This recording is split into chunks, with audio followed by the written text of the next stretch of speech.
hanging out at Iron Dog Gym. 21st day, 21st week, 21st year, 21st century. Up in here at Iron Dog Gym. Look, Isaiah's up in here even today. 21 attacks. All right, we've got the Sacred Tomes of Knowledge here. And how many does it have? Like helicopters and stuff. All right, we've got the booklets here, and I censored it out because some of them are going to stay secret.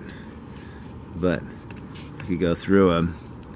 All right, we've got the Poon Sao, 4 parts of Poon Sao, 2 parts of the Lop Sao, circuit training. Then we've got the 7, 8, and 9, 3 parts for face-to-face pursuit. And then the jerk hand and whipping arm program. So I blocked out 13 and I blocked out 17 and 18 down here. I got 12. You guys know 12. It's in my video. So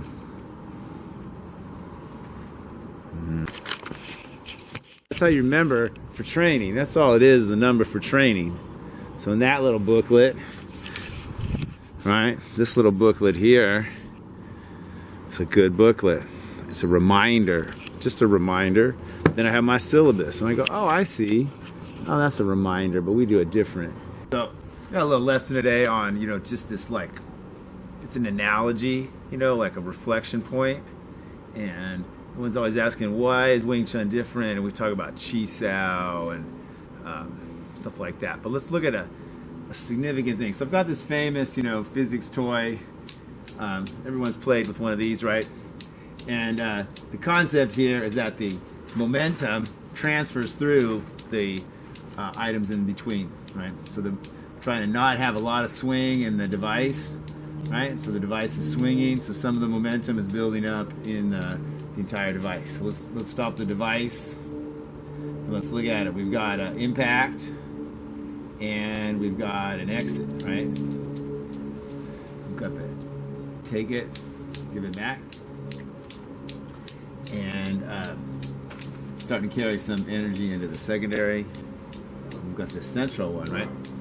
So the idea with the Wing Chun is to take our energy through our limbs into whatever other place we wanted to go. So let's say we're trying to take energy from a punch down into our stance.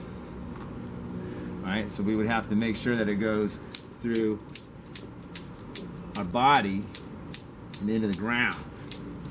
And what we don't want to have happen is something like, see if I can make it happen here, like that, right? So that's kind of like a cadence, right? So I'm going in and out. So we'll get the mechanisms already going in and out, and then there's these collision events, but the mechanism is moving, right? Or maybe it's going to yield to it's going to go with the energy.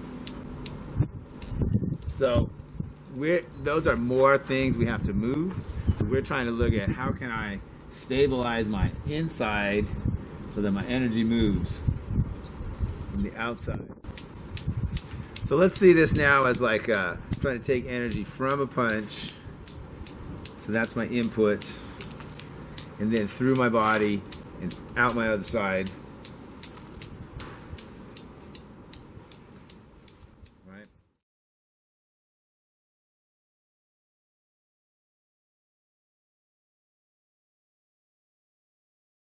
Then I have my 1 and 2 on either side, and then I have to have my 3 across the middle. So I have my central axis, my rotation, central axis, and then I have my 2 shoulders, and I have my input and my output. So I have to bend this curve into a linear line for this analogy to work. Are you with me? Thanks for playing. So remember, I'm talking about training. So a Tan Sao punch exercise, you, partner, give me a nice input. Ah, I know I'm feeling it turn. these 3 marbles, right? And then throwing punches on the bag with my legs, right? So I'm throwing energy into these 3 marbles. And then let's get my legs locked down and use my turn to move my axis. And now you throw a punch, and I'm going to see if I can be the middle marble and take energy and give it to you. And then I'll have my legs back in. All right, so I can take that energy from whatever attack and send it through my body. Now, I'm trying to train, though, training. And so people talk about sparring and stuff. And so sparring is not going to allow this kind of pattern, right? This beautiful machine, if I turn this thing, and if we change, some of the parameters, things are going to be different, right? So it's not going to be as stable. It's going to get a little more chaotic, right?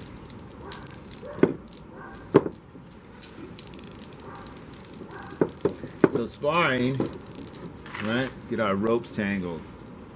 So it's harder to, practice the Tan Sao, take the Tan Sao energy. It's a lot harder to practice in that mess, right? And then you have to have an instructor come along and go, all right, well, you guys, here's what's going wrong. When you're doing that, is it?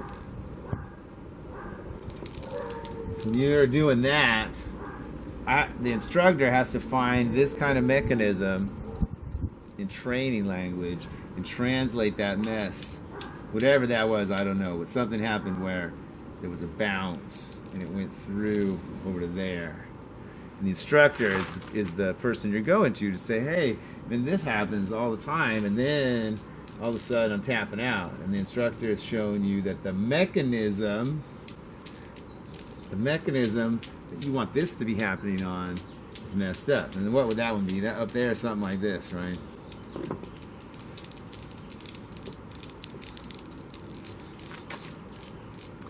So, it's a perfect example. I'm trying to teach a student to do chain punching.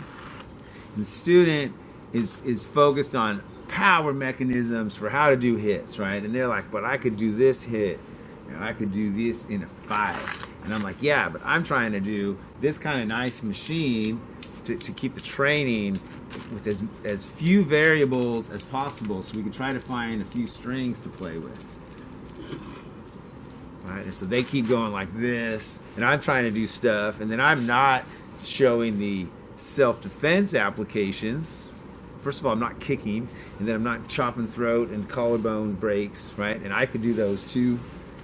But I don't think that student is ready to do Chi Sao with those. So I'm trying to get him to do this. And trying to get this mechanism so we could learn to do that with one technique and then a different technique. Now pretty soon you're doing that with your whole body. And they keep being over here like trying to go, well, what about that, right? And I'm like, here we go. And they're like, see, but now what? You got nothing. Look at it. Now your Wing Chun doesn't work now. How come? And I'm like, well, this is training and you're doing some disingenuous attempts at doing the drill, right? So, and then if someone posts like a China video, like, okay, I could do that to you too, right? I just China you. They're like, oh, Wing Chun doesn't do China, and I'm like, oh, they're doing China, so we did some China. All right, so stabilized platform. We know how we're trying to transfer this energy, and then it's harder to do things like. We could do an experiment with how much do these 3 marbles move with a lot of force. All right, and then if we took some dust and put it on there, there would be much less between the central balls because the dust would carry. That's why you put chalk on your pool stick. And we could start doing things like trying to add to stuff. Right, it comes at us, we add it back. Right, so someone gives us energy, and we add it back. We could add all that once we develop this mechanism. Now, this mechanism is my metaphor in this analogy for the training device of a centerline theory, I-beam. So it's a metaphor for the training vehicle, and then you're just one marble in a fight. Oh, boom, right? There's no frame. It's just go. So Si-Fu Emin has some great lectures on that, about, you know, this is all training. This is all like a job. It's all work. It's like going to the gym. This is, you know, suffering through Buddhism, as he famously says. That's not the fight. The fight is like someone's there and you're like, excuse me, and it's just go. You're screaming it in your head, like, go. You know, if you watch the real videos, people are going like, no, no, no. And then one of these comes in, right? You're going, no, no, no. And where's that going to go, right? No. We wanted to create this primary defensive structure in our body.